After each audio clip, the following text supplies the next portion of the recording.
Narito na ang mga nagbabagang balita sa oras na ito. Patuloy na nakakapagtala ng lava effusion ang Philippine Institute of Volcanology and Seismology o PHIVOLCS sa Bulkang Mayon. Mula 9 ng gabi nitong Biyernes hanggang kaninang 5 ng umaga, nakuhanan ng PHIVOLCS ang mga time-lapse footage, ang pag-agos ng nagbabagang lava mula sa bunganga nito. Bukod sa tuloy-tuloy na lava effusion, patuloy na nagdudulot din ng mga nagbabagang lava flows, rockfalls at mapanganib na pyroclastic density currents o uson ang Mayon.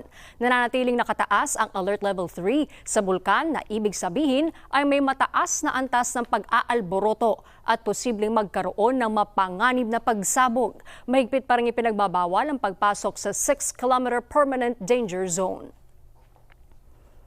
Patuloy na binabantayan ng Pag-asa ang low pressure area sa may Philippine Sea. Ayon sa Pag-asa, huling namataan ng LPA sa layong 965 kilometers silangan ng northeastern Mindanao. Sa ngayon ay maliit umano ang tsansa na maging isang ganap na bagyo sa mga susunod na 24 na oras. Dalawang senaryo ang nakikita ng Pag-asa sa naturang sama ng panahon.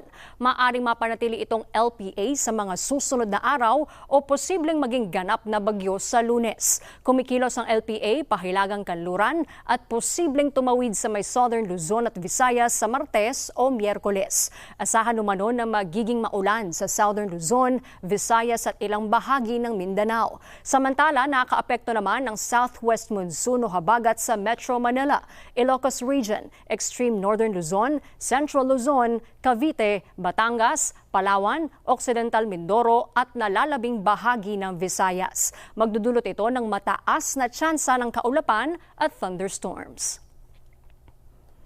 At yan ang mga nagbabagang balita sa oras na ito. Ako po si Harleen Delgado.